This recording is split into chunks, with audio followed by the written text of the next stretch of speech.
Ancient Indo-Europeans preserved their ethical principles in myths. Myths were like the religions of the ancient world. The only difference?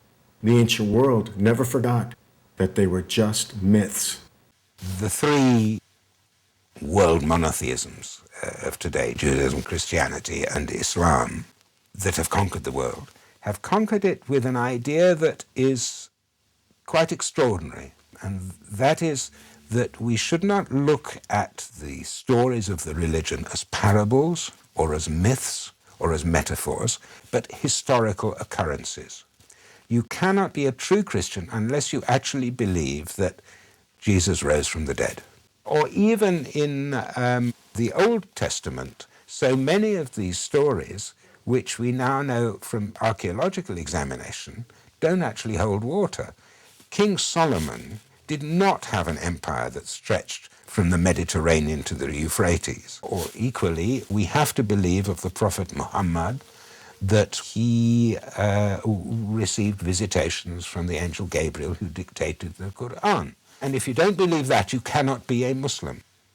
These are unique ideas. In other religions all over the world, they tell stories, they have legends, myths that are teaching aids from which you can learn wisdom. The principles of the ancient Iranian God Mithra were also preserved in myths. The principle of justice was preserved in the myth of the Milky Way. The principle of war was preserved in the myth of the war chariot. But the war chariot myth preserved another principle of Mithra: women's rights.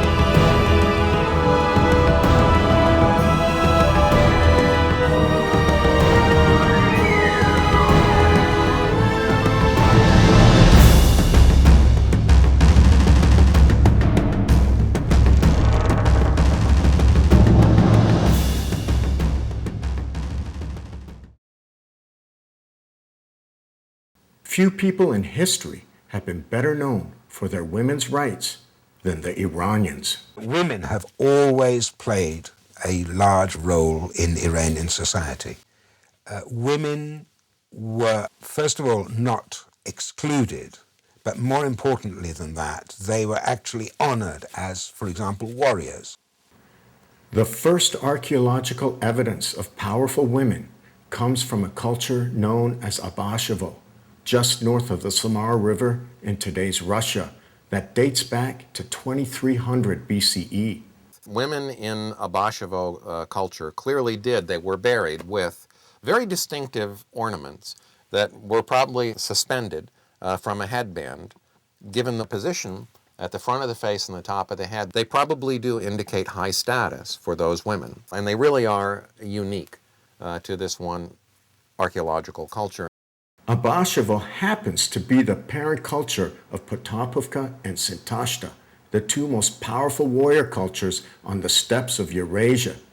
Both Potapovka and Sintashta were expert horse breeders and expert horse riders. This is a way of life from the moment you could walk, where virtually you rode. I said in the fighting people, men and women incidentally, always on a horseback. Warrior cultures needed fast horses for raiding the herding cultures. The next archaeological evidence found for powerful women comes from these Potapovka and Sintashta warrior cultures.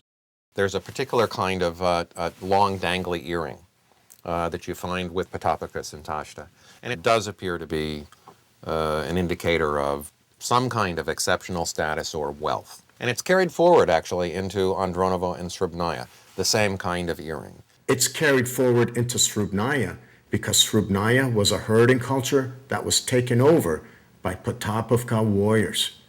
We can only imagine what Srubnaya herders must have thought when they first saw Potapovka women riding in on horseback. The women actually occupy literally high positions, riding by on horseback with the bells jangling around their anklets and looking down, actually, at the men who are working the fields. This merging of a warrior culture and a herding culture created Iranian culture. In other words, women's rights came into Iranian culture from its warrior side. The rights of women are preserved in the war chariot myth. The war chariot seems to represent society, and society is driven by a female goddess named Arti, or Ashi. An interesting aspect of Mithra is when he is the epitome of the male, standing there in this big chariot with lots of weapons, spears and arms, and his driver is the great Ashi, the goddess of luck and wealth and reward. Female, obviously, notice that. In this myth, it is the masculine that protects the rights of the feminine. Not only was the chariot driven by a female, its course was charted by another female goddess named Diana. Even valor, the most sacred quality of a warrior, was represented by a female goddess named Hamvarti. Diana is the inner visionary part of the human being. And so she leads the way of the chariot. The chariot is led by a female. So, but then there's also another female. It's called Hamvarti, which means valor. With their rights protected, Iranian women chose to become warriors. In fact, Iranian girls, just like Iranian boys, joined warriorhoods known as Frauenbunde. The women adopted the same ideology, like Männerbünde, Frauenbünde, fraternities and sororities, that is Männerbünde, that is fighting groups or sisterhoods, which are documented from antiquity. This is not just brotherhoods, but women enter into these associations. Now, remember, we're talking about Mithraic associations in which women are allowed to participate. The women warriors that came out of these Mithraic sisterhoods were trained to kill. Amazon women warriors exist only in Greek mythology, but they are based on actual Iranian women warriors the Greeks had encountered on the steppes of Eurasia. The Greeks thought it was absolutely outrageous that women were allowed to fight, but it's quite clear that amongst the Iranian-speaking peoples of the steppes, there were warriors who were women. And the legend of Amazon comes from that, of course. The Greeks, when they encountered first fighting women, they gave them this ludicrous name, Amazon, literally means breastless. Why? Because Amazon women were known to have had their right breast cauterized at birth so as to divert its mass and strength into their right arm, supposedly enabling her to wield her sword and draw her bow with the same strength of a man. But the only archaeological evidence of women warriors comes from Scythian and Sarmatian graves known as kurgans. Both Scythians and Sarmatians were Iranian peoples. This Sarmatian warrior woman was buried with her weapons. In the kurgan very close to Filipovka, there were warrior women. Second, we know at Filipovka that there was a strong Mithraic trend. These Scythian and Sarmatian women would influence other cultures. The most famous woman warrior in all of Britain is the real-life Celtic queen known as Boudica. Boudica and her two daughters went to war against the Roman Empire around 60 AD and won. Boudica, who rebelled against Romans and defeated them. And there's a huge chariot with Boudica and her two daughters facing the House of Parliament. And they literally drove Romans out of England. And when they came back and defeated her, they all took poison and committed suicide. But even this legendary Celtic queen may have been influenced by Iranian Scythians because the Celts and Scythians lived together at the Hallstatt culture around 400 BCE. The Scythians and the Celts had a time, probably during the Hallstatt culture, maybe Latena, where they spent a lot of time together. And the Scythians did have an impact on the Celtic peoples. And by the time you get to Boudica, there's already been transmission for lots and lots of years. But it wasn't just the Celts. The Goths adopted their respect for women from Iranian Sarmatians when they lived together on the Eurasian steppes around 150 AD. The respect for women and the honoring of women in Iranian culture brought to us by Gothic chivalry, by the Goths who received it from the Iranians of the steppes and brought all the way to the Western Europe, although it might have been more direct. It was more direct when the Sarmatians themselves moved into northern England in 175 AD. It is in the Sarmatian myth of King Arthur that the ultimate test of women's rights can be found. Even after learning that his wife Queen Guinevere had a sexual affair with his knight Lancelot, King Arthur protects her from an angry mob. Arthur's reaction to Lancelot's quote-unquote affair with Guinevere is largely to deny that it exists. He every time anybody brings it up, he says, no, that's not true, and Lancelot will be here to defend her, and God will make sure that the one who is telling the truth wins. King Arthur's indifference to his wife's sexual affair was an act of chivalry. Guinevere, as a Sarmatian, would have also been a woman warrior, as the movie King Arthur rightly points out. We find the same warrior woman in the Persian heroic epic, the Shahnameh. When a knight's daughter named Ghorda Farid was not satisfied with the way the men were fighting, she donned a knight's armor and in disguise went to war against the powerful warrior Sohrab. The daughter of the castle guardian, right? Castellan, is called Ghorda Frid, right? Ghorda Frid. Gord meaning the hero. And she fights with Sohrab. And she has a helmet. And only after he finally defeats her, the helmet falls off her, and he recognizes it's a woman, and he is ashamed.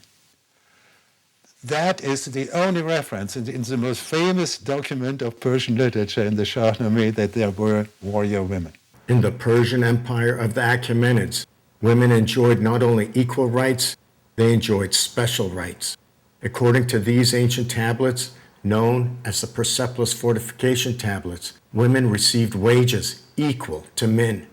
But if they had children, they were paid even more than men. There's a good practical example of how the Achaemenids exercised just rule, and that is in the area of the rights of women.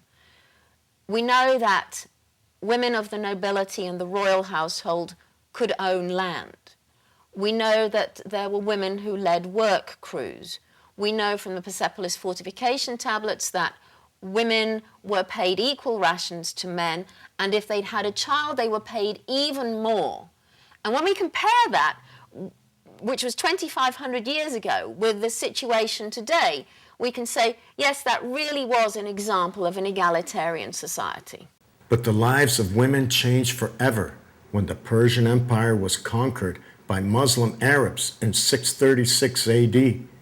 The new Muslim rulers treated women according to the Quran, which sets the value of women at half the value of a man, not once, not twice, but 3 times. This inequality has led to brutal discrimination against women in Islam. This is an actual stoning of a woman for adultery by the Islamic Republic that rules Iran today. This same Islamic Republic allows men to have as many mistresses as they like. Today in Islam, today in Iran, today as we speak, in 2008, they're passing laws that would allow a man to have infinite number of concubines and several wives, even without the permission of the first wife. But even after centuries of Islamic injustice, Iranian women today continue to fight for their rights. Some believe it is the fighting spirit of their ancestors of the steppes that still burns inside of them. I'm sure that has something to do with the strength of of women in Iranian society, even to this day. I mean, women in Iran would simply absolutely not accept to be oppressed in the way that women are in Arab Muslim countries. Women's rights was as important to social order, or arta, as was war and justice. But there was one other core principle of Mithra, and it had a myth all to itself. Some people associate patriotism with racism. In fact, patriotism is the opposite of racism. Patriotism is loyalty to physical land, to a country, regardless of the race, religion, or nationality of the people who live in it. Patriotism means the country. Patria means your mother country. In the countries of the Middle East and North Africa, the word we usually use is nationalism. In Iran, we are dealing not with nationalism, but with patriotism, which brings together diverse peoples with a sense of common loyalty, common identity. It was patriotism that made the Persian Empire so tolerant. For the Persians, like the peoples of Europe and nowadays America, country was the primary identity, the primary loyalty. Country is the primary loyalty in Europe and America today only because of chivalry, the culture that dominated Western Europe before Christianity.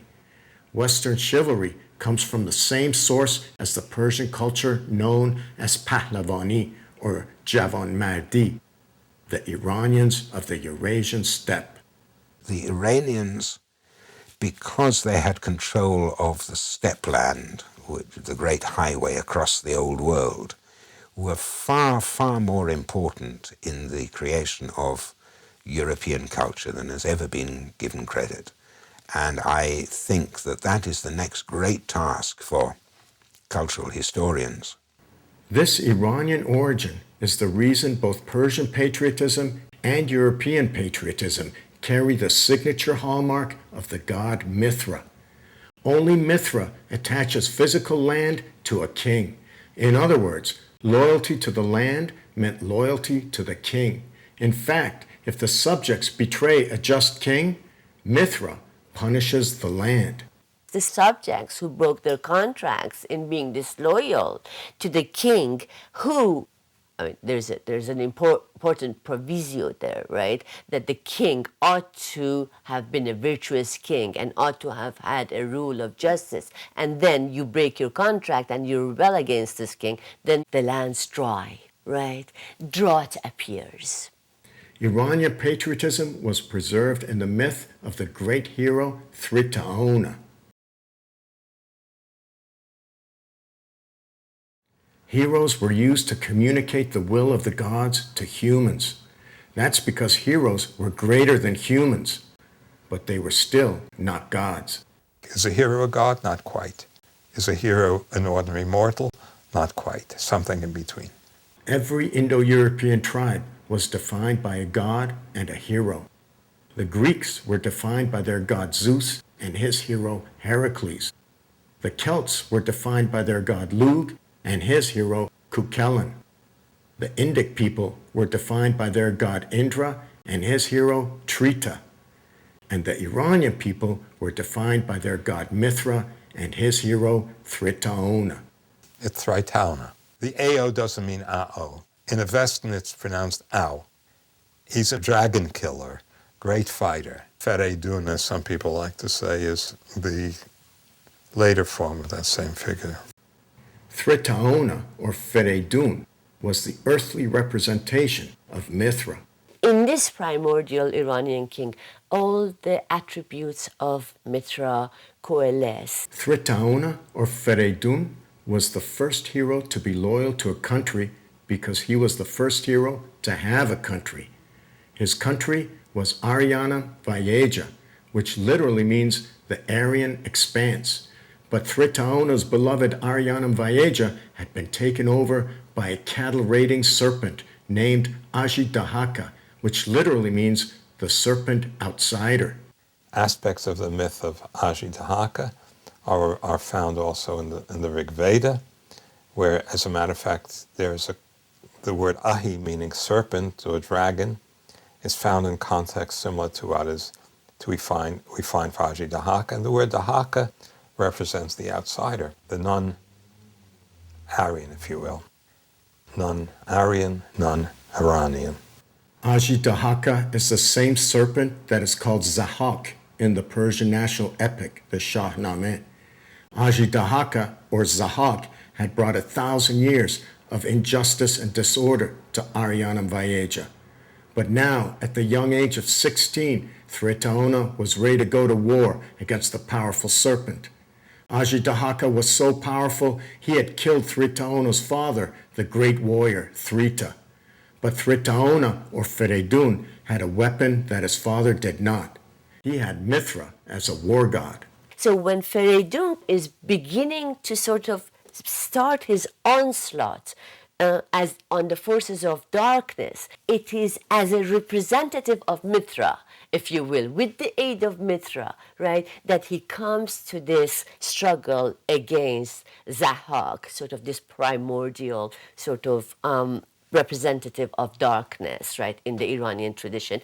Thraetaona's victory over Ajidahaka marks the mythical birth of Iranian culture. In other words, Iranian culture was founded on an act of patriotism. For his sacrifice, Mithra made Fereydun king of Ariana Vayeja by shining a light of approval on his head called the Khwarna.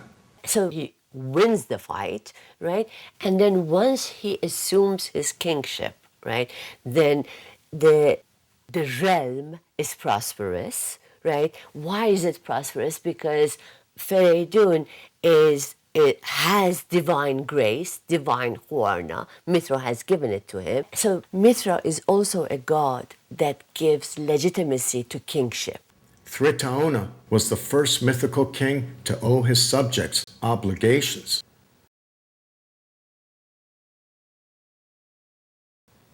The Caspian steppes were ruled by warrior cultures. These warrior cultures were ruled by warlords known as Kavis. Kavi warlords raided cattle from herding cultures. The first time a Kavi warlord was hired to protect a herding culture marks the birth of the patron-client relationship. Under a patron-client relationship, the Kavi warlord owed the client two obligations: military protection and justice. The patron is the location of the settling of disputes. And so if you get in a dispute with somebody else, that you can bring that dispute to him, and he will try to decide it for you. So military protection, food, invitations to feasts, and then jurisprudence are essentially the obligations of the patron to the client. In return, clients owed the patron not just to share their profits, but their loyalty. As a return, what the client owes to the patron is loyalty. You fight for him, and you protect his interests against other patrons if he asks you to. That could cost you your life. So that's a serious obligation. Every client that met their obligations was entitled to the same military protection and justice regardless of their race, gender, religion, or nationality. In fact, slaves from foreign tribes could find freedom under the protection of a powerful patron. By giving protection to foreigners through the patron-client relationship, outsiders could be brought in a situation in which they were not unfree and in which they were not regarded as captives. These Kavi warlords were the blueprint for all future Iranian kings. I think later kings are modeled after these chiefs, and they have to do many of the same things. They have to have feasts and banquets. Later, they're called banquets later on, but it's a feast. It was at these feasts where the principles of Mithra were spread to all Iranians, and they were spread through entertainment. These feasts are theater, are episodes of theater, and public performance. It was the one way that in a society with no media, you could contact everybody and impress them in a public event, was by providing a really fantastic feast that had drinking, singing, probably dancing, and to be amazed by a performance, a verbal performance, was part of the entertainment.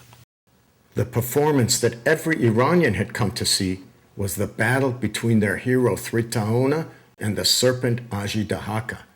The Iranian hero represented patriotism, and everybody wanted to be like their hero.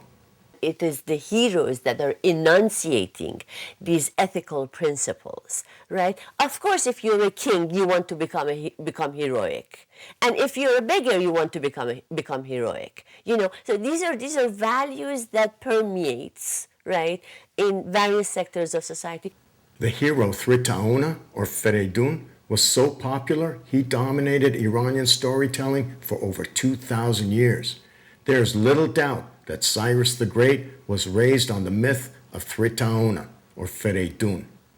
You find the myth of Fereydun with the Mithraic dimensions of it, going back to antiquity, going back to ancient periods. So the ancient Iranian myths are the ones that you can safely say that he was reared on. Cyrus was patriotic just like Thraetaona. The Persia that Cyrus was born into was just a small province in a much larger empire known as Media, and Cyrus believed the king of Media was unjust. So Cyrus, just like Thraetaona, went to war against a much more powerful enemy. Persia was a vassal state of Media. What Cyrus then says in Herodotus is to say to his own people, wouldn't you prefer to be free from Media, to be your own people, rather than being dependent on Media? And that's why Cyrus is the one who goes to war against Media. Cyrus's victory over Media marks the beginning of the Persian Empire. The Persian Empire was also founded on an act of patriotism. But patriotism was wiped out in Persia after the Muslim Arab conquest of 636 AD. The new Arab rulers, known as caliphs, considered patriotism not just a threat to their rule, but demeaning. When the Arabs came out of Arabia, they expressly rejected the idea of patriotism. The Caliph Omar is quoted as saying to the Arabs, learn your genealogies, so that when people ask you who you are, you will be able to answer, I am the son of so-and-so and so-and-so and so-and-so, and you won't have to answer like the local peasants, I am from such and such a place.